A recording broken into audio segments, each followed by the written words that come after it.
Good morning and welcome to Granite Rock's virtual Tech Talk web series. This is the last installment for this spring's Tech Talk series. My name is Keith Severson and I'm your host today. I'm the Marketing Director and Community Involvement Director here at Granite Rock. My job today is to help us navigate this meeting and make sure we're in the right place at the right time and ask some questions along the way. For your information, we will be recording this event today for future reference. In a minute, I will introduce you to our guest experts. If you have questions during the presentation, please add them to the chat section and we will answer as many as possible. To make the most of everyone's time and stay on schedule, we may have to limit the number of questions that will be answered live. If there are lingering questions, we will attempt to get those answers to you along with a survey upon completion of today's session. For this program, we are asking everyone to keep themselves muted and your cameras off. The chat is open, so we encourage questions or comments throughout the meeting. We are honored to have with us today Nathan Forrest. In the role of Technical Director, Nathan provides resources, recommendations, education, and technical expertise to public agencies, design engineers, project owners, developers, and contractors. Nathan has over 18 years of experience in the design and construction of a wide variety of residential, commercial, highway, bridge, and drainage projects. Prior to his work with CNCA, Nathan worked for many years as a consulting materials engineer on numerous large Caltrans projects in Southern California. He has a bachelor's degree in civil engineering from the University of Arizona and is licensed civil engineer in the state of California. He maintains certifications from ISI, ACI, and NRMCA. Nathan also serves on prominent committees updating Caltrans, the Green Book specifications. I would also like to introduce at this time our internal Granite Rock expert, concrete sales manager, Zach Booth. Zach's a LEED accredited professional. He has worked in the construction industry, what he thinks is a long time. Us old dogs, of course, will differ. He started his career estimating large-scale landscape projects for a company in Southern California. He moved on to become an intern at Granite Rock's Santa Cruz Concrete and Building Materials Yard. From there, he worked in Granite Rock's Research and Technical Services Lab, where he did quality control and concrete mix design. Zach is now a business manager for Granite Rock's Concrete Division. He graduated from UC Santa Cruz with a bachelor's degree in business management economics and has an associate's degree in liberal arts. This will be a very open discussion, so please submit your questions, inquiries, points of clarification, and interest as you see fit in the chat box during the discussion. With that, gentlemen, I will hand it over to you. And Nathan, I believe you are first with your slide deck, so if you'd like to share, that would be great. I'm all set. Thank you for the introduction there, and thank you to the whole Granite Rock team for giving me an opportunity to have an audience today and a presentation about a topic that's near and dear to my heart, keeping our concrete sustainable. We're going to talk today about what is this California-Nevada Cement Association that I work for, why sustainability is an important topic, particularly in the building materials and cement and concrete markets, what we can do about the impacts that our materials create on the environment, and how we can best quantify those impacts and measure the performance that we're achieving with them.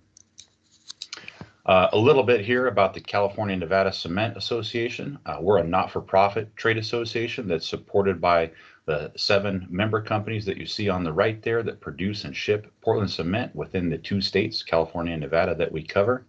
As a not-for-profit, we offer expertise, advice, recommendations, design assistance, connections with designers, contractors, material suppliers, subject matter experts, etc. We're able to offer all of that free of charge, no cost, no obligation. We have nothing to sell, and we don't contract with anybody. So really, we're here to be a resource to you. Whatever your function within the construction materials and engineering and design and construction communities are, we're here to offer our assistance to you to help your projects go successfully. So first of all, let's start by setting a little bit of a groundwork here for what is sustainability.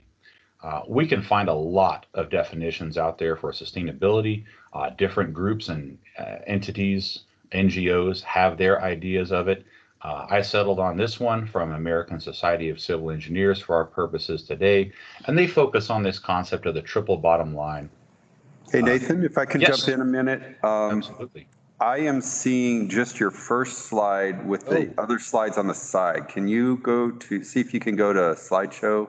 Yeah, it's showing the full slideshow for me. There you go. Okay, we're caught up there.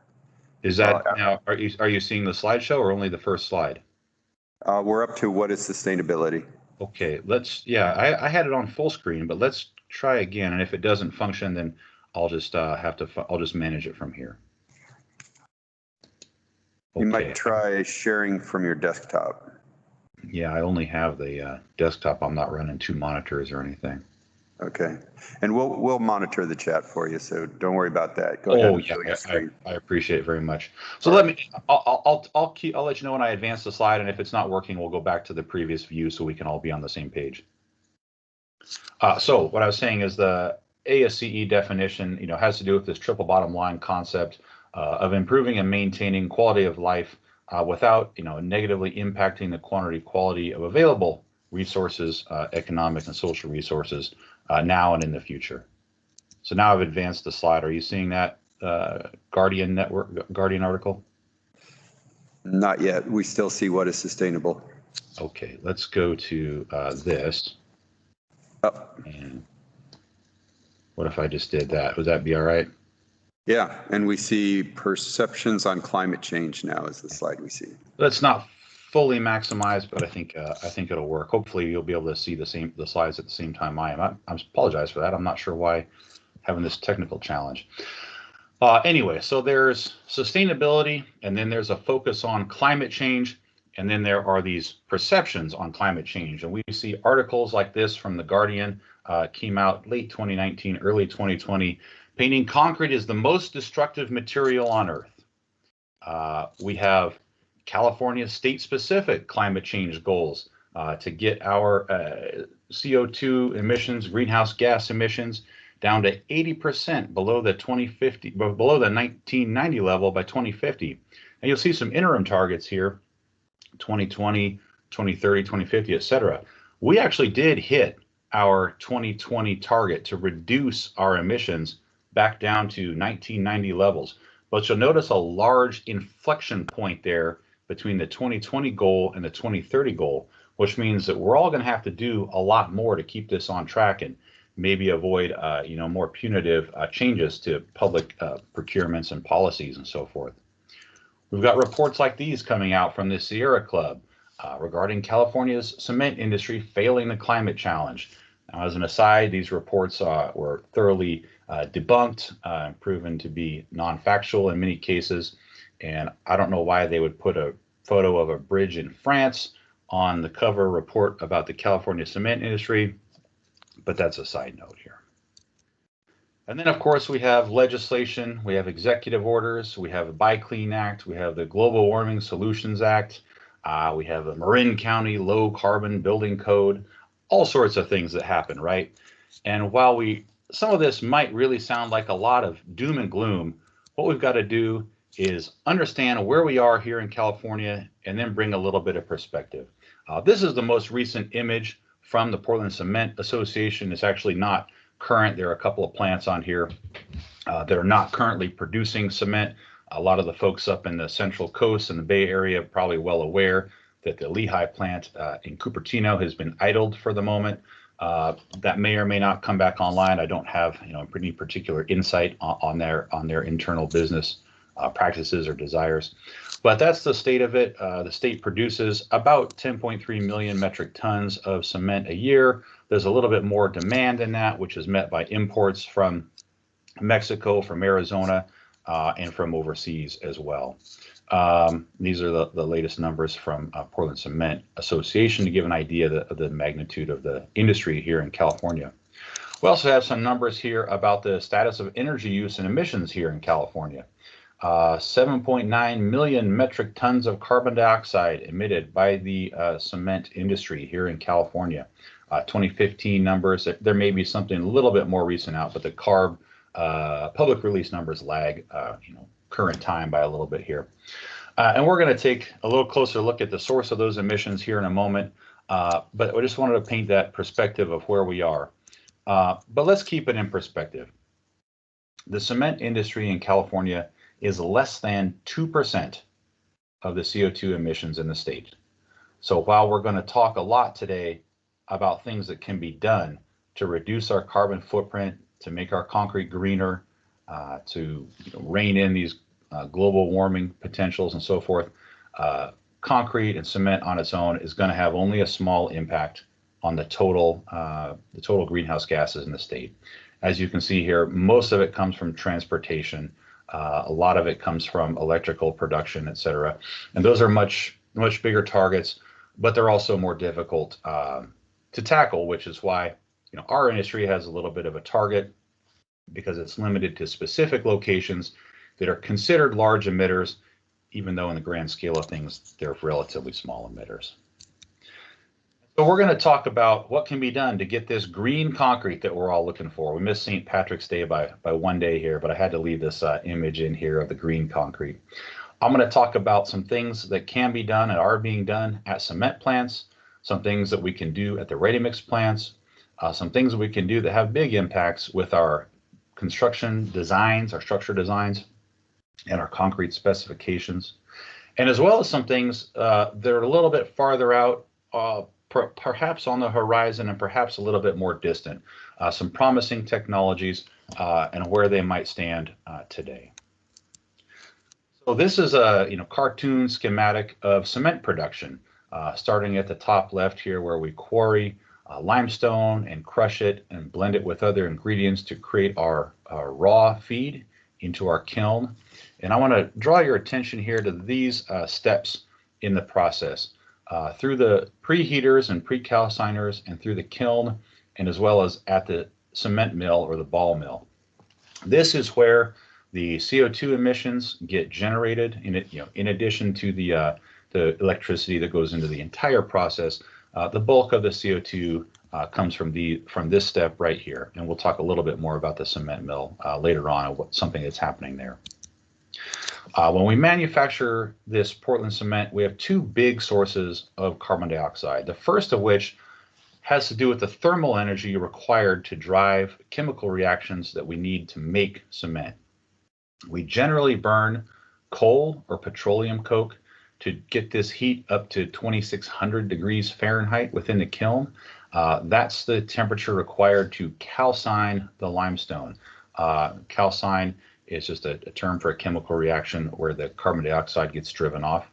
The thermal input, coming again from coal or petroleum coke most generally, and we'll talk a little bit about other fuel sources in a minute here, is responsible for 39% of the CO2 emissions. So while there are and have been a lot done to increase the efficiency of that combustion process, the lion's share of the CO2 actually comes from the chemical reaction of turning limestone into quicklime. That in the bottom line here on the slide, the CaCO3 to CaO plus CO2, that's a chemical equation that describes in very basic terms what's happening within that cement kiln. And that chemical reaction is responsible for 61% of the CO2 emissions. So while we can work to make our plants more and more thermally efficient, we can't get away from that CO2, at least generating it, if we're going to continue to have cement and continue to be able to make, concrete structures out of it and do our cement stabilization of soils and these sorts of things. So we got two different fronts to tackle there. We can talk about increasing our cement plant efficiencies. And here's a slide that describes how plants in various parts of the world have increased efficiencies. And this slide is from 2000 to 2015, the data that I had available. I put this together. And you can see over on the far right in the green here, California cement plants have improved their efficiency. This was 14% in 2015. It's gone up since then. Over 15 years, 15% almost improvement. And most, I may say all, but I don't want to make a promise I'm not 100% certain about. Most cement plants are EPA Energy Star certified. They use the most efficient lighting that they can, the most efficient electric motors and conveyance equipment. There's a lot of on-site electrical generation happening at cement plants in the form of solar and wind power. There's a lot more that may be able to be done with some regulatory changes having to do with how energy is sold and distributed in the state. But I just point this out to say that California cement plants are very efficient. And we'll see more evidence of that when we talk about another topic here in several minutes. Nathan, can I Yes, just sir. back up to that slide? I noticed that China is not on there. Yeah, the cement industry in China is not nearly as mature as the cement industry in the U.S. So they don't have a lot of improvement per se. What they have is a lot of brand new plants. And it's fair to say that those brand new plants, when they built them, not that many years ago, they were able to take advantage of the most recent technology. And there are a lot of plants in the U.S. and some even here in California that are substantially older, and the cost of retrofitting and constructing new plants is astronomically high. The cost of permitting and the duration required for permitting here in California in particular is astronomically high and astronomically long. So we don't have the opportunity to take advantage of some of the newest technological advantages that China has had an opportunity to take advantage of. Good, thanks. Yeah.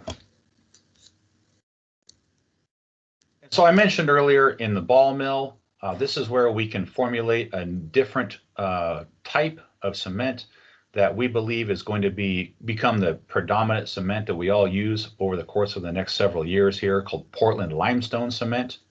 What happens in our regular cement production that we're all used to when we talk about our type 2.5 cement or even our type 3 cement? Those cements are under ASTM C150, and it describes about 5 different types of cements, not all of which are in common use here in California. We generally see type 2.5 as our kind of general cement, and type 3 as our rapidly hardening cement.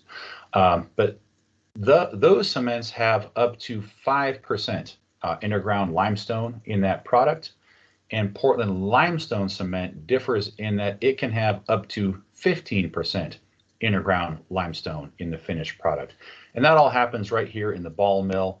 The limestone bypasses the whole calcination process and goes into the ball mill and becomes a important ingredient within that finished Portland limestone cement. So that's really the difference. And the big benefit of it here is, well, in addition to our increased performance and durability and in many cases strength, we get a net 10% reduction in the greenhouse gas associated with the cement produced with that process. Of note, Caltrans has been working very hard on changing their specifications, and we're anticipating Portland limestone cement becoming a standard material within the Caltrans standard specs later this year.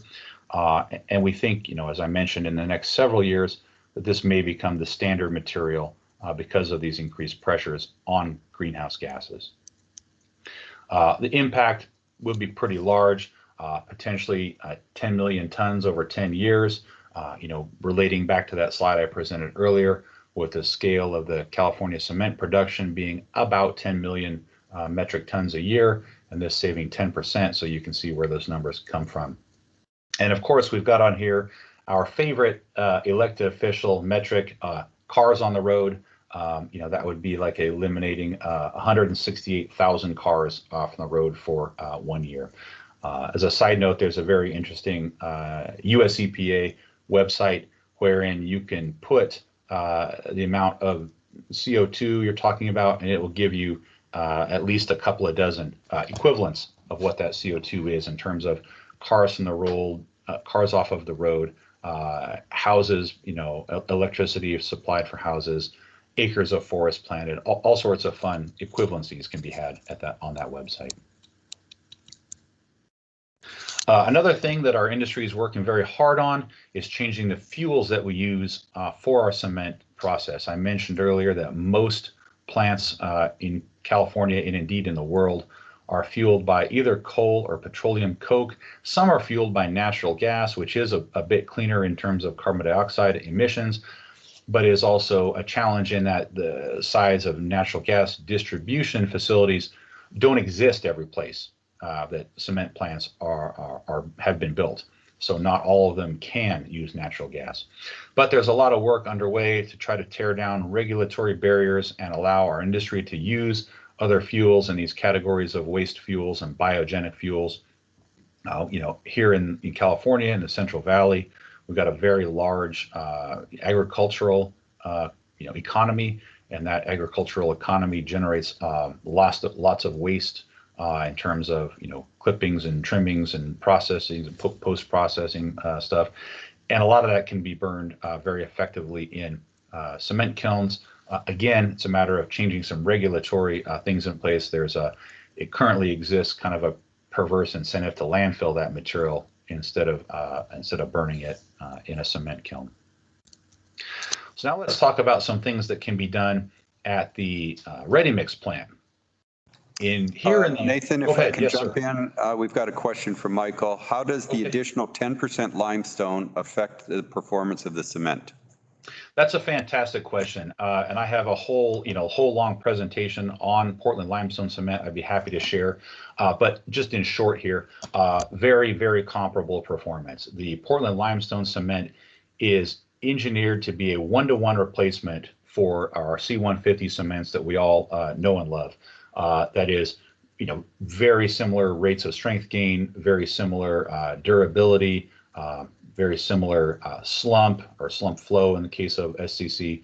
And even in terms of cost, as a trade association, we're very careful to not talk in terms of specific dollars for fear of, antitrust implications. But what I can say is that Portland limestone cement is not being positioned as any kind of a premium product. It's being positioned as a replacement product that has extremely comparable performance and just with reduced greenhouse gas footprint. And if, as an aside, if anybody would like more information on Portland limestone cement, I'd be happy to talk with them about it and provide resources and things like this. So as I was saying, here in the United States, we tend to think of supplementary cementitious materials as something that is used at the batch plant, right? We have a silo for our Portland cement. We have a silo for our fly ash. Maybe we have a silo for another SCM or two, like slag or like silica fume and things like this. That may be changing. Caltrans has undertaken a project to take a closer look at blended cements, fall under ASTM C595. And what that would mean is that some of these materials like the fly ash or the slag or natural pozzolans can be blended with the cement at the cement plant and then shipped to the ready-mix producer as a blended product. That creates an advantage for some operators that may only have a single cement silo and a single fly ash silo to enable them to use some of the more contemporary materials and possibly produce higher performance concretes with them. Fly ash is a fantastic supplementary cementitious material and very common use. It does occasionally suffer from availability problems. It's a byproduct of coal combustion at power plants, electrical power plants, which more and more power plants are being shut down. So in particular in the Western US, so less and less fresh fly ash is available all the time. It's coming from farther away. If you're in this business, you probably have seen instances of unavailability and price volatility and things like that. So it's a little bit concerning. Blast furnace slag is a byproduct of pig iron production, smelting pig iron into steel. That process, slag is a fantastic SCM as well, but that process is becoming less common. That steel industry is moving more toward recycled iron and less pig iron, which produces less slag. There's also no pig iron steel production facilities in the western U.S. So that material tends to come from overseas. Silica fume, a really fantastic SCM for durability, durability perspectives, decreasing our concrete permeability, increasing our chloride resistance and things like that. But it is considered a hazardous material under OSHA silica exposure rules. So be cautious about that. Natural pozzolans are a very promising form of supplementary cementitious materials. Here in the southwestern U.S., we have this basin and range topography geology, which as a result, we have a lot of these magmatic geological deposits, which are potential sources of natural pozzolans. At the moment, at present, there are only a few commercially viable sources on that. But given the challenges with these other supplementary cementitious materials I mentioned, I really feel that natural pozzolan is something that's going to be pretty important for our concrete production in the years ahead as those sources become more prevalent. So the use of supplementary cementitious materials, at the batch plant is something that can really make a big impact. And unfortunately, it's something that the industry and the owners and designers and so forth are pretty comfortable with. A lot of benefits can be had and relatively easy to come by at this time. Another thing that can be done is optimizing our aggregate gradation. By doing this, I mentioned here we can get less shrinkage, lower permeability. We can use less cement, which results in lower cost. In this graphic here on the right side, you can see how, we have essentially small spheres, we have big spheres, we have voids in between them. And if we can optimize the ratio of all these different sizes of aggregates that we use, what we're able to do is minimize those voids in between the aggregate particles. And because those voids are the ones that need to be filled up with concrete paste, right, to be able to pack everything together. Well, if we have fewer voids, we need less concrete, and less concrete means less cement, which ultimately, like I say here, means lower cost.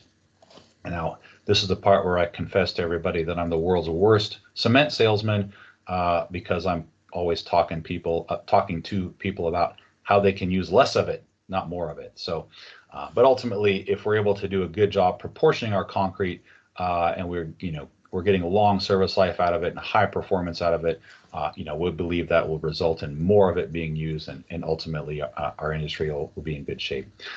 Here's an example on the left side of what's called the tarantula curve. This was developed by Dr. Tyler Lay at Oklahoma State University. It was designed specifically for slip form paving, but it's an example of one of these optimized gradation schemes. And what he found is that if you can fit your aggregate grading inside this shape, which he said was a tarantula, and as an entertaining aside, he says, if you want to come up with your own optimized gradation scheme, you can call it whatever you want. I chose to call mine the tarantula. So there you go. That's the reason for the name there. But this is just another way that we can do this. Obviously the rocks that go into the aggregates that go into our concrete cost less than the cement that goes into our concrete. So we're able to produce better concrete and at lower costs. And then we have the concept of carbon capture and reuse with CarbonCure. This is a relatively new technology that's been installed in a few places. Liquid carbon dioxide is injected during the batch process in relatively low quantities, half a pound or a pound a cubic yard. The CO2 turns into a solid, and what it does is increase the strength of the concrete, which may enable the producer to use a little bit less cement and get to the same strength. So this is, much like the scale of the carbon dioxide associated with cement production in California. This is not massive. We're talking give or take 5% reduction in CO2, but it's something. And there are also applications that are not, so far as I know, currently viable and in use of utilizing carbon in a curing environment as you would at a precast facility, where you would cure your entire concrete member in a carbon environment. So that's another potential application perhaps out on the horizon here. For the designers in the audience, there are several ways that we can reduce our carbon impact by looking at our members. First of which is look at the project schedule. We are very used to thinking of concrete in terms of compressive strength at 28 days. And in the reality of putting together large projects, there's no real reason that 28 days is any kind of a magic number. I think, for example, of a bridge column, ultimately we need that column to be able to support, all of the live load, all of the dead load, wind load, seismic load, whatever our LRFD load combinations are. But what are the odds that we're going to be able to load that bridge column with that combination of loads within 28 days of placing it? Pretty low, right? We're not going to get all of our false work in place, our stem and soffit poured, our deck poured, our guardrails on, striped and open to traffic in 28 days. Unless you're in some kind of a race, it's not going to happen. And so an application like that is ripe for specifying concrete reach its maturity strength at some later time. Of course, we have to pay attention to the staging of the construction and make sure that we're not going to ever have concrete in place that's not strong enough, but we can look farther out. A lot of gains to be made by taking a look at the size of the members and the bay spacing, the thickness of our slabs and the strength of the concrete in there. We may also be able to open up more floor space by using higher strength concrete in smaller members, right? More slender columns and things like this. A lot can be done with precasting, floor decks, bridge deck panels, even pavement panels, columns, beams. You'll see a lot of this in parking garages, but there's a lot more that can be done. And the benefit there is that we're able to put concrete, have very tightly controlled curing conditions, and even use steam curing to elevate temperature to specific levels and control humidity. And those members that get precast, they can be at full design strength for the ultimate structure the moment they arrive at the job site. So really a lot of high performance there. I mentioned earlier, taking a look at member sizes, we can also look in particular at floor panels, looking at lightweight concrete through the use of lightweight aggregate or voided slabs or bubble slabs. There's a lot of different technology out there. And the net result of those things is that the entire structure can end up being lighter, which means smaller columns, which means smaller mat foundations, smaller footings, fewer piles, those sorts of things, which ultimately ends up using less concrete and probably saves time in the construction schedule as well. And the last thing here I'll mention is using high strength reinforcing steel. The carbon footprint of reinforcing steel is about the same, whether it's grade 40 or 60 or 80 or 100. And by using higher strength steel, we can use less of it. Also, I'll mention that on a ton per ton basis, reinforcing steel has a carbon footprint just about double that of concrete. So something to think about. For the folks that are busy writing specifications, number of things here that are best avoided. Don't require minimum cement contents. We see specifications all the time that talk about minimum 675 pounds a cubic yard, minimum 810 pounds a cubic yard, and things like this. And that's a very old way of thinking, thinking that more cement is going to equal more strength, is going to equal more durability and all this sorts of things. And it's really just not the case. It's better to not restrict supplementary cementitious materials to certain minimums or maximums. Or, we hit on this earlier, these aggregate gradations. Just a lot of things that can be done, avoided in the specifications. And ultimately, I think the message here for spec writers and for designers is figure out what performance you need and then specify that performance. If you need your concrete to be 6,000 PSI at 56 days, then put 6,000 PSI at 56 days in there, but it doesn't need to be 6,000 at 28 days. If you need a certain level of freeze-thaw performance, specify the freeze-thaw. If you need a certain level of chloride resistance, specify the maximum chloride ingress, via ASTM testing. All of these tests and performance parameters exist. And if the specifiers will tell the concrete producers what they want, the concrete producers can give them what they need and can get there, with a lower carbon footprint, with better performance and likely even lower cost. So just a lot of things to think about there for specification writers. So now I want to talk about some things that are a little bit farther out on the horizon. I don't have particular time frames associated with most of these things, but I'll talk a little bit about a few of them here, and then we'll move on. So Blue Planet is a company up in the Bay Area that makes an aggregate product using waste CO2 and a calcium source. So essentially, they are able to coat small particles of dust and sand and things like this with a carbonate coating, and they essentially are able to sequester the carbon in the aggregate. It's a very promising technology. It appears that it's very possible to sequester more carbon in the aggregate than the cement in the concrete emitted in the production of the cement, and thus ultimately have carbon negative concrete. Our member company Mitsubishi Cement just recently entered an agreement with Blue Planet to help advance and accelerate this process. So very exciting to see where this may go in the near future. Another technology here, product called Forterra Reactive Calcium Carbonate. This is a process that happens at the cement production facility where they can recarbonate. Essentially, let me back up. When we looked at the image of our cement kiln earlier, we talked about feeding raw limestone in one end of the kiln and having clinker come out the other end of the kiln. And we go from a non-reactive form of calcium carbonate to a reactive form of calcium carbonate. And this does the same thing, but it recycles the carbon dioxide so that they don't emit it.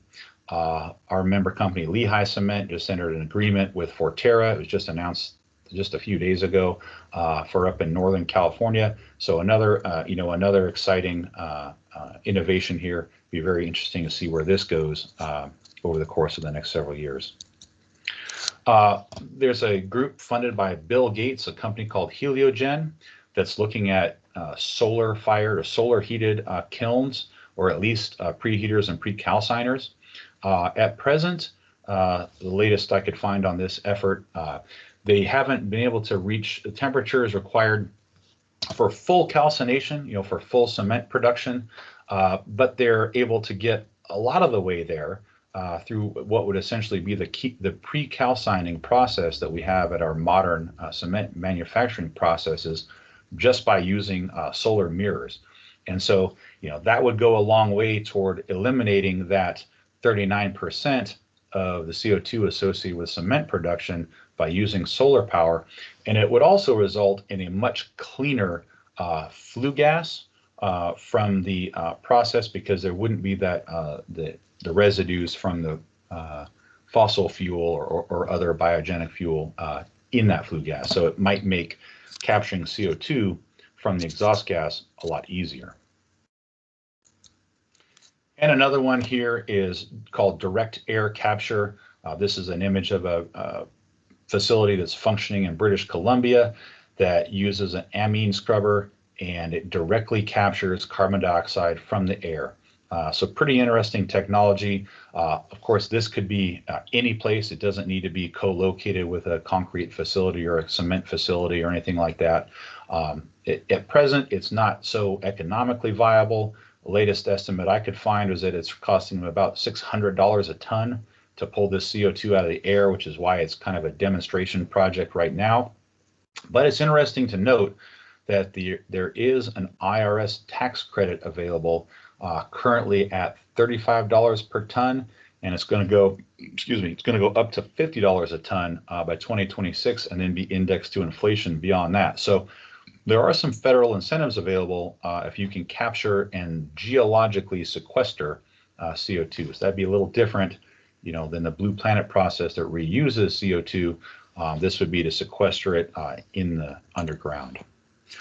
Okay, so now that we've looked at all those reasons for, all the things that we might be able to do, let's talk about how we can measure this environmental performance. We have a few things that we'll take a look at here as we move on. So the first one we want to talk about is environmental product declarations. Maybe you've heard of these, and maybe you haven't. We'll talk about it a little bit. An environmental product declaration is very analogous to a nutrition label on, on some food. Here this, I don't actually know what this food is. Based on the looks of it, I think it's like a cup of ramen or something, just based on what's in it and everything. But, on its own, a nutrition label doesn't really tell you whether that food is a good fit for your diet or not, right? You need more context.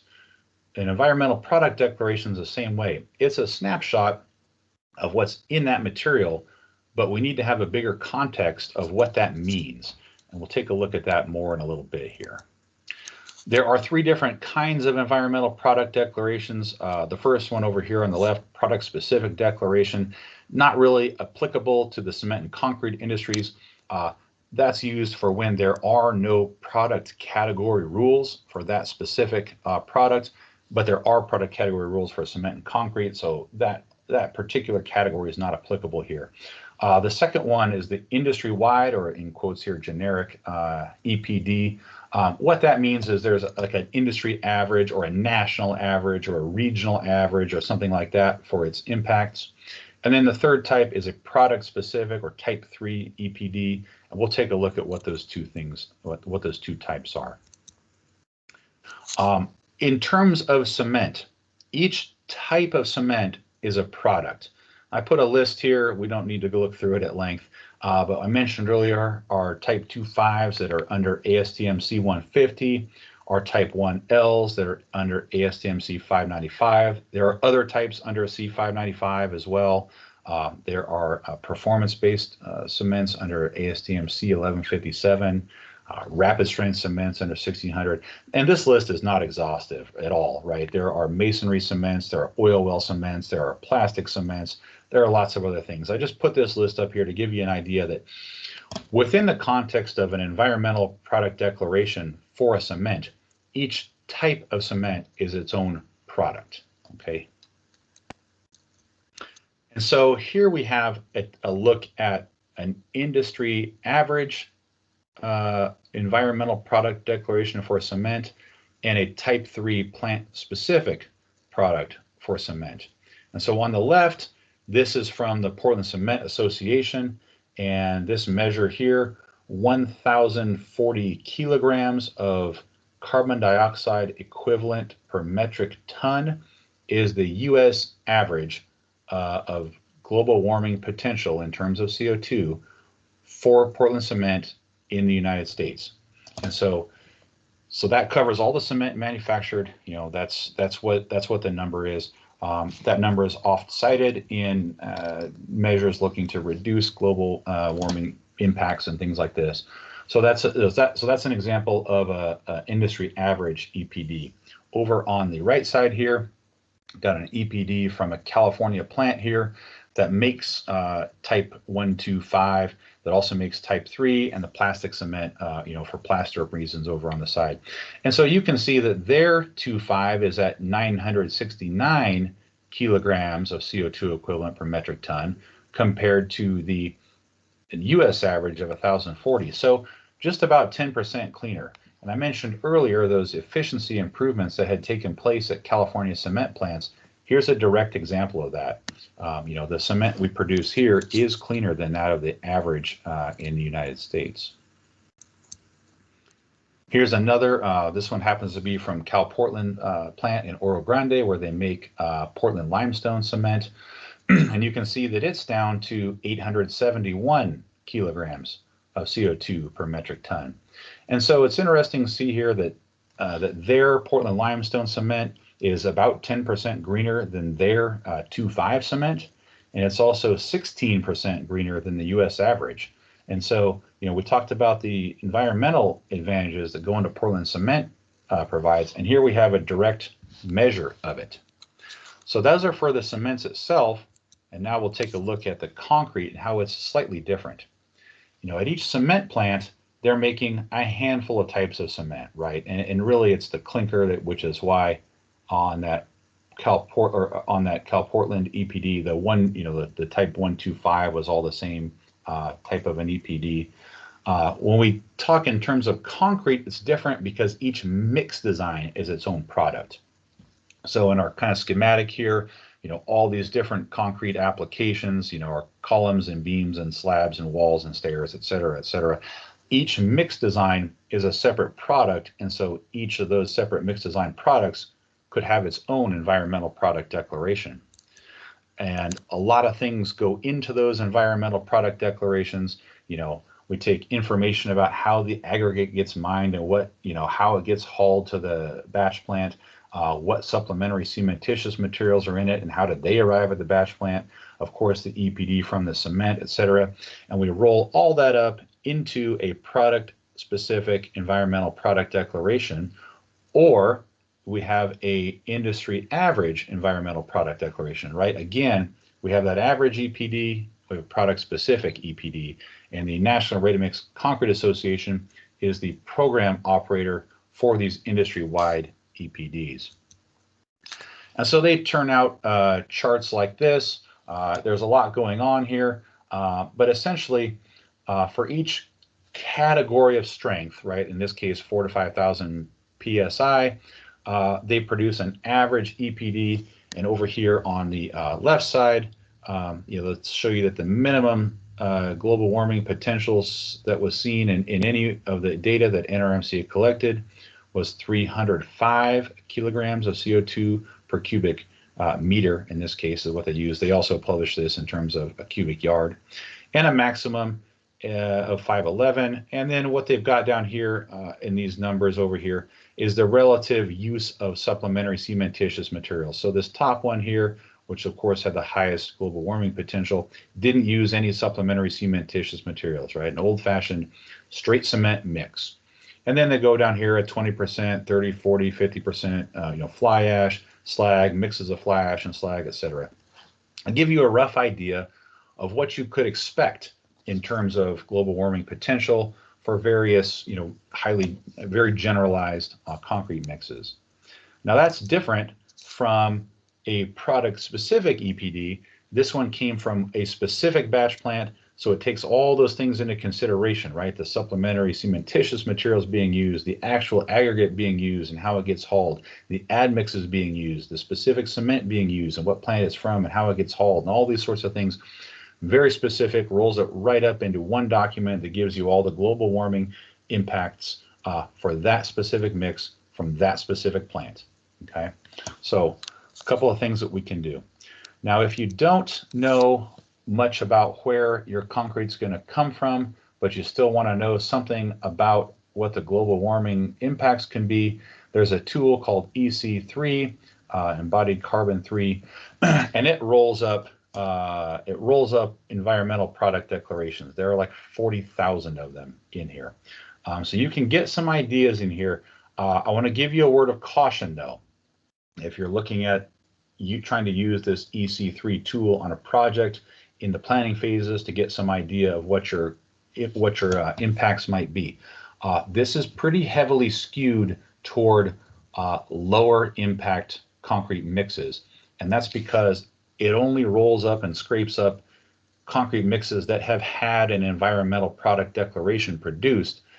And the reason why a concrete mix would have an environmental product declaration produced is if somebody was concerned about these, environmental impacts. And so I think that this EC3 tool skews toward the lower impacts here. So just be aware of that. You might need to also look at the lens of an industry average EPD from National Ready-Mix Concrete Association, or NRMC also publishes regional average EPDs for those same mixes. So, if this is something you're interested in, I would encourage you to take a look at a couple of different sources on this. And so once we have all that, again, I mentioned just having an EPD on its own or just having a nutrition label on our food doesn't tell us much about how that fits into our whole, without a thorough understanding of our diet and our needs and our exercise habits and things, very analogous to the impacts of an entire project. So where we tend to use these environmental product declarations is through the lens of a rating system like LEED version 4, where we can plug our environmental data into that and get some credits. There are several other rating systems, Envision from the Institute of Sustainable Infrastructure, I happen to be an environmental sustainability professional under that. I have that rating. That's from American Society of Civil Engineers and American Public Works Association. There's a federal program. There's one specific for roads and things like this. And there are others around that are maybe less popular. These are probably kind of the big three for infrastructure, in addition to LEED, which is mostly for buildings. And they tend to look at, things like the whole life of the project, right? From material extraction through plant, siting the building or whatever the infrastructure is, through its use phase, through its maintenance phase, through its deconstruction at the end. They tend to have, award levels. You might have a bronze, a silver, a gold, a platinum, or a diamond. I don't know. There are a bunch of different award type levels. Some owners seek these out. In particular, I think in the buildings market, this is more popular. Starting to see some traction in the infrastructure market, some public projects that are being bid with these requirements in place, requirement to achieve a specific sustainability level. So those are interesting. And finally, the other way that we can use these environmental product declarations is by using a life cycle assessment. There are a few tools out there that will do this. Probably the most popular one is called Athena. And it looks at, outside the lens of a rating system like LEED or Envision, it looks at the impacts of the entire facility and, ideally creates this kind of circular material economy that we've got depicted here on the screen, wherein, starting with raw materials, we go through production, transportation, our construction, maintenance operation, et cetera, and all the way back to demolition, where ideally we feed that material, the demolition material, back into the process as a raw material for our next bit of construction. So that's another way that we can have a good understanding of our environmental impacts. And so as I wrap it up here, some of our takeaways, as I mentioned a few times, the sustainability is a very important topic. It's becoming more and more important every day. Our particular industry has a focus on it. Not that we're going to be able to solve all the world's problems on our own, and certainly not, here in California being such a small part of it. But it's a focus, and it's a focus that we're all, the eyes are on us. So we're doing our best here to improve how we're doing it and report how we're doing it. Lots of things that can be done depending on where you are in the value chain. And if we all work together, we can really cut down our impacts on here. And just, the final thing I want to mention is these LCAs and these rating systems are what really allows us to quantify what we're doing. An EPD, in the absence of a context like a rating system or a life cycle assessment, doesn't really mean a whole lot. Just like the nutrition label on this Diet Coke I'm drinking here, outside the context of my diet, exercise, lifestyle, etc., doesn't mean a whole lot. And so that's all I had for you today. Looks like we've got a few minutes. I can take some questions, and if not, we can move on to the next presentation. I've got my contact information up there. If you have any questions that you weren't comfortable putting in the chat or asking here, as I mentioned at the top, I'm here to be a resource for you. Do we have any questions? We don't have any questions coming up yet, but you're going to stay on while Zach presents? I sure will. Yeah, I'll be here. Okay. Just outstanding. Just a wealth of information there. Thank you very much. And thank you again for the opportunity to present. I really appreciate it. Our pleasure. Our pleasure.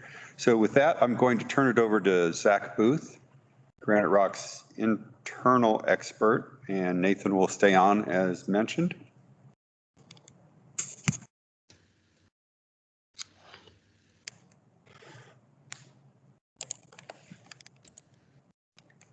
You guys see it?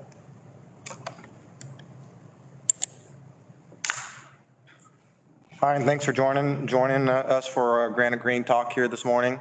We're going to go through, touch base on a couple things that was already presented in the previous slideshow, and also focus on practical uses and pluses and minuses for the end user of using green concrete. First, a little bit about Granite Rock. Founded in 1900 in Aromas near Watsonville, California. largest rock quarry west of the Mississippi. We also produce sand out of that quarry. Vertically integrated, privately held company serving California's Central Coast and the Bay Area. We produce aggregate, asphalt, sell building materials, concrete, contractor, road oils and emulsions, and have a transportation side. GraniteGreen ready mix concrete. Our green concrete here primarily uses fly ash and slag, as we touched base on just a little bit ago. That's the most readily available green materials in California. As we touched on before, they use less energy in their waste product, so they're completely recycled.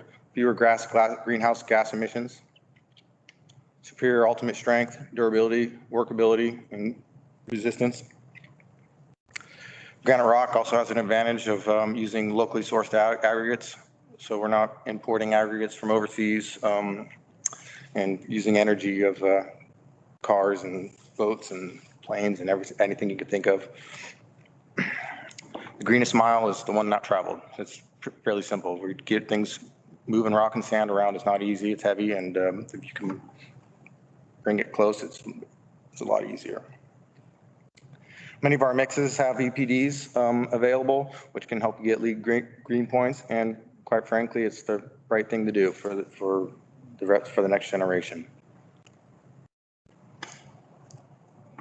So we're going to share our practical experience using green concrete, what to do when you're planning on it, and what to expect of the material. It doesn't react exactly the same as old conventional concrete. First is early strength, slump, ultimate strength, and shrinkage. The main key here is time. Time's not on your side with green concrete. Everything moves a bit slower. So that's keep that in mind through this presentation. We'll go through Apple, Alskip, Cupertino, how to handle mat foundations, suspended slabs and walls. Maple Street Correctional Facility, how to handle foundation slabs and concrete on metal decks. University of Palo Alto, particularly in colored concrete, and Dumbarton Bridge, high early strength concrete. And then at the end, we'll do plastic shrinkage and green mixes to prevent plastic shrinkage cracking. So overview about concrete. Here's a good slide on what concrete's made of. It's 41% rock, 25% sand, 18 water, cement 10%. And then cementitious 10%, and then air fluctuates, but we have 6% here. Portland cement concrete starts as limestone, and it's heated and crushed up to about 3,000 degrees to make cement. In the process, CO2 is used, and Portland cement releases CO2. Here's the key fact that blew my mind when I first was learning about this was 1 yard of 6.5 sack Portland cement concrete, which is 611 pounds of cement, produces about 600 pounds of CO2. So said another way, it's almost 1 to 1. 1 pound of cement almost puts out 1 pound of CO2, which is mind-boggling to me. Green concrete reduces the amount of Portland cement in the mix by adding supplementary cementitious materials. In this market, primarily it's fly ash and slag that are used. Subsequently, the SCMs increase the ultimate concrete strength. Again, it moves slower, so the first week or so of concrete strength gain can be is a bit slower, which can impact construction schedules.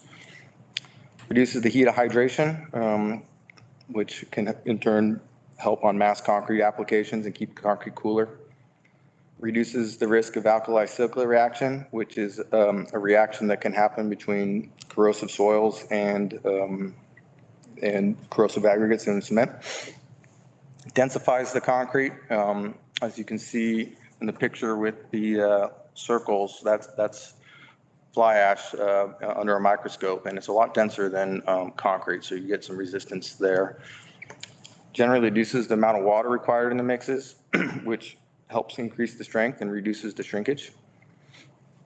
It's a bit finer, as I said, and which makes it a bit easier for the finishers to be working with, and it reduces greenhouse gas impacts. little bit about Granite Rock and some things we're doing. It's locally sourced aggregates. As I said, you're not moving rock and sand around. You know where it's coming from, and you get a consistent material. Imported aggregate requires about 5 times as much fuel compared to locally sourced. So importing material from Canada or from LA or from China is going to have a lot of fuel impacts. Granite Rock uses rail instead of trucks for a lot of our plants, which is greener, and recycled aggregate is available. Nathan touched on it a bit earlier, but LEED is something that green concrete can contribute to. LEED is essentially a rating system for green buildings, which gives owners and agencies incentives and ways to measure how green their buildings are. About 80% of the bigger job or the commercial jobs in the Bay Area are seeking some sort of LEED certification. So it's very widely adopted. EPDs, it's coming into the market. It's growing quite quickly. This, as Nathan said, it's essentially a rating system for the concrete, kind of like a nutritional label. Rates 15 different criterias, but the 3 main ones are global warming potential, ozone depletion, and water consumption. And Granite Rock and many other suppliers in the Bay Area have this available, and it's getting widely specified and adopted into the market.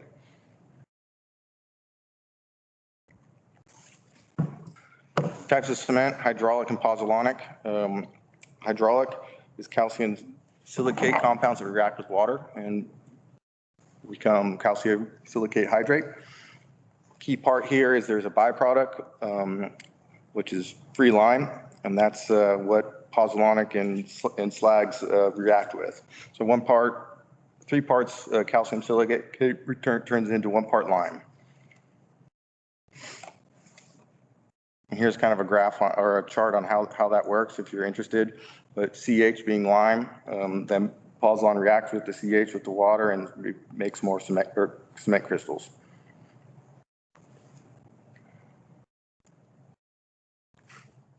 Different types of SCMs. Slag is most like Portland cement. It's the fastest curing, and you can replace it up to 70%. Fly ash, less like Portland cement, slower curing, but it's very dense. Fly ash and slag can be blended together to optimize concrete. It's very, very common practice.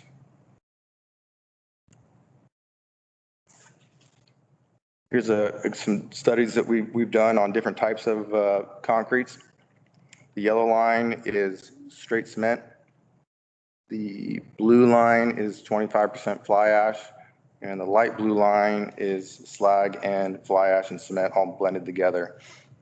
As you can see, the left side is the temperature. As you can see, the yellow line gets the hottest, which in turn is showing you strength gain and set times. And the dark blue is a little bit lower, which means it's a slower set.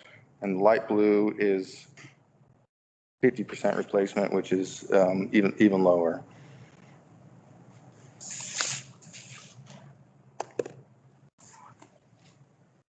On to jobs that have been used green concrete in the past. First is Apple Owls in Cupertino. The job used 70% replacement with a blend of slag and fly ash.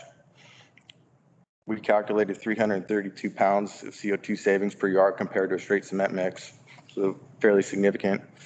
Mat foundations, suspended slabs, and walls were done with this material. Lesson learned on this is during the mat slab foundation pour, which was plus or minus 1,000 yards, quite a bit of concrete. Contractor, first time using the material, poured the concrete and finished pouring out about 2 in the afternoon. They didn't end up finishing the concrete because of the slow set until 3 in the morning, which in turn had issues with police officers and residents getting upset. So lesson learned there is for the subsequent pours, the use of accelerators were used to speed up the concrete towards the end of the pour to make the material more manageable. Maple Street Correctional Facility, we recommended using accelerators just from the first lesson there. This job used 45 to 50% cement replacement with a blend of slag and fly ash, 270 pounds CO2 savings per yard. Conventional foundations and slabs were poured successfully. Then we came into concrete over metal deck, lightweight concrete over metal deck. And the contractor did not want to use the accelerator for some reason. And they ended up finishing the concrete too quickly and had some issues with blisterings, and repairs needed to be done due to finishing the slow concrete too quickly.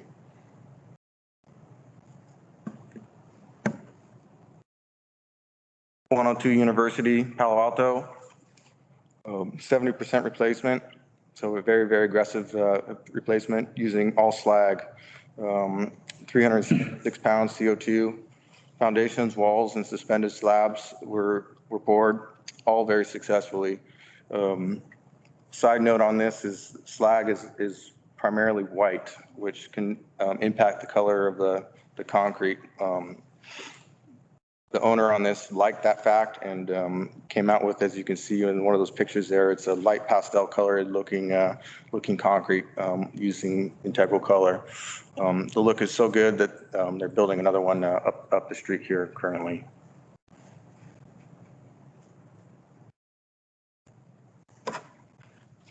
Dumbarton Bridge, 50% cement replacement, primarily done for low chloride ion permeability. As you can see in that picture on the bottom there, they're pouring concrete underwater. So they wanted low permeability concrete for seawater didn't get into the concrete and rust out the steel. Very successful. However, when they wanted to use the high early concrete on the bridge deck, back up a second. Part of the job was closing the bridge for a 3-day weekend to replace a section in the bridge deck. And as you can imagine, having the bridge closed in the Bay Area is a big deal. So we tested to try to make SCMs work per the spec. However, Caltrans, the contractor, and Granite Rock decided that's not a good idea in this application, is just to ensure the bridge got opened quickly.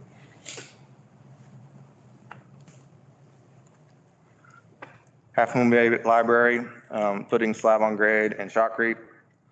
This one was very aggressive. Only 200 pounds a yard of Portland cement were used. I believe it was 76% replacement, if I remember right. Shotcrete only had 50% replacement. Shotcrete contractor was very worried about using that due to structural integrity of the walls that are slow setting and shotcrete wanting to fall off the wall, being slow and whatnot. Contractor tested it out in a couple different applications, came up with a good plan, and was able to shoot the concrete successfully.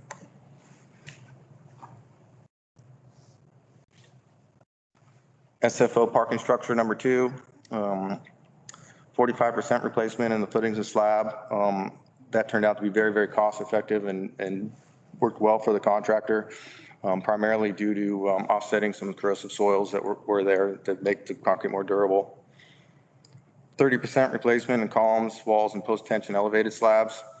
That was per the green requirements. And unfortunately, that had some fairly significant cost impacts to maintain the schedule. So in this case, using green concrete had a negative $cent repercussions.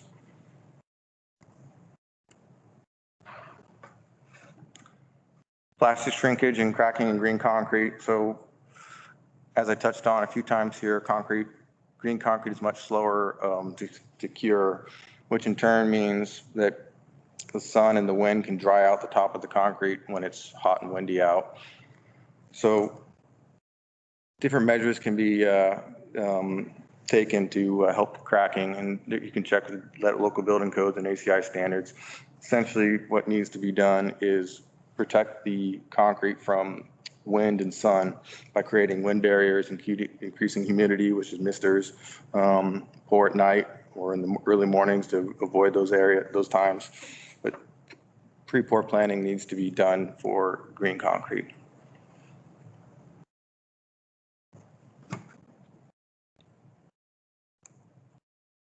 Questions and comments? I don't have any comments yet on our chat, and so you guys are welcome out there in the audience to put in any points of clarification or questions. I do have a couple that I would like to ask, actually, both of you, Nathan, you too. Specifically, when Nathan, you were talking about specifying performance and urging specifiers to specify performance as opposed to being so prescriptive. Yeah. Who does the expectation fall on to meet that performance? Is that the concrete producer, the agency, the job owner? Can you talk a little bit about that dynamic? About Sure. Yeah. That's going to be, generally it's going to be the structural engineer that determines what the concrete performance is. ACI 301, 314, et cetera, have 318 even have different sections about concrete durability as an example, freeze thaw conditions, de-icer conditions, et cetera, any number of things that might be encountered. And so it's incumbent on the design professional, the engineer, to know what the performance required of a specific concrete element is, and to know, and thus ensure that that concrete is going to be able to perform in its environment. And then, depending on the way that the contract is structured, I suppose, whether that it's that particular design professional that's writing specifications. Oftentimes in building projects, those seem to fall to the architect. It seems to be kind of the GM or CM or PM on those types of projects. But on the owner side, it depends a lot on how it's structured. And then on the producer side, yeah, it's up to the concrete producer and essentially their lab personnel to figure out how they're going to meet those performance characteristics. And I'll give you a couple of analogies here. I think to be obvious, if an owner wants to place a sidewalk and they say, okay, I need 2,500 psi concrete, and that's kind of the end of the list, right? It's not rocket surgery for the concrete producer to say, all right, here's some 2,500 psi concrete, go to town, without any further restriction. Here's what you get. But if the owner says, I need 6,000 psi concrete, and I need the surface resistivity at 28 days to be less than 1,200 coulombs, and I need the chloride permeability to be less than this, blah blah blah. That's a little bit different performance metric, but it's still something that the ready mix lab personnel can figure out.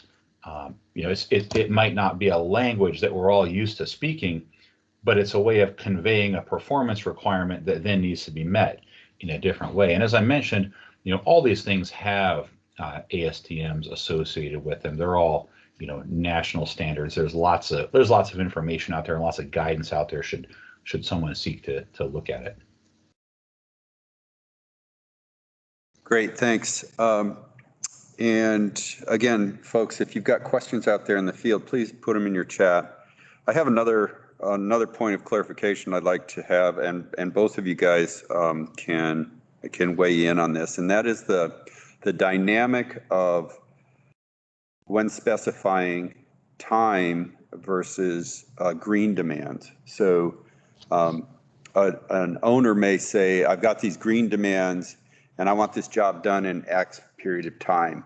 Can you talk about how to balance, particularly with green mixes, time, I guess?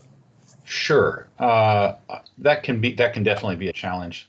There are times when the rate of strength gain and the desired reduction in carbon footprint can be at odds with each other. And that's why our recommended approach is to take that whole project perspective, determine what the carbon, the GWP, the whatever metric you're looking at, water, Zach mentioned a couple of other ones, right? Ozone depletion of water use. Determine what that limit can be for the entire project, and then look at all of your concrete mixes, since we're talking concrete, and their various volumes, and keep your CO2 underneath that number, because they're, owing to construction schedules or particular applications, maybe lightweight concrete, maybe you're doing a vertical construction and you need that shear core to be at a specific strength, or you need your floor slabs to be at a specific strength so that you can go up and keep your schedule. So those can be at odds, but they can be done. And even, although I definitely hesitate to hold it up as an example, the Marin low carbon concrete code has that baked in. You can look at it on a per mix basis. You can also look at it on a whole project basis. Zach, do you have any input from a concrete producer's standpoint? The only input I would add is just pre-planning and getting the owner, the contractor, and any suppliers that be either concrete or other green products that can slow things down, all in a room and talk about it and get all on the same page for realistic goals for both speed and green requirements. Good, thank you. We do have a question from the field, Jessica, thank you. Does Granite Rock have any plans to use Carbon Cure or Blue Planet or Positive? I'll take that one. First, Carbon Cure. Granite Rock's currently evaluating the use of Carbon Cure and whether it makes sense for us and our concrete businesses. If and when that does happen, it would likely start on the peninsula and move its way down. However, we haven't made that decision quite yet. We're still evaluating that. Blue Planet, we're actively working with Blue Planet, and as Nathan said, they're not quite up to speed to be able to produce the material in the volumes that the industry needs. Once that does happen, we'll be actively looking at using that in our business. Thank you. Good question. Thanks, Jessica. Any other questions out there for these folks? And as we're wrapping up here, Nathan, do you have some final comments? And then Zach, I'll give it to you for final comments as well. I would just say, well, again, I appreciate the opportunity. I would say that, there's really a lot that we can do to make our concrete greener. And fortunately, I think for all of us in this material business and construction business, we can realize a lot of other benefits as well. It's a happy coincidence that oftentimes, improved durability and decreased global warming impacts go hand in hand. And so, if we're careful with how we design and specify and batch our concrete, we can really do a lot of good things, and we can do them together. So. Zach? Only thing I'd like to reiterate is for contractors and specifiers, explore green concrete and give it an open mind, practice with it and learn what's good and bad about it. And go and talk to folk and get other folks, practical experience before diving in, and you can be successful. Great, thank you. So this is the end of this season's Tech Talk. If you'd like to see another series in the fall, maybe, why don't you send us your ideas for topics or areas of interest that you'd like to have us get these high quality experts in and address some of those issues. Everyone who attended today will receive a survey, and we'd really appreciate you filling that out and letting us know what we can do to make Tech Talk more valuable to you in the future. Thanks everyone who took the time to join us today and for the insightful questions and your attendance. That concludes this spring's Tech Talk series. Be safe and rock on.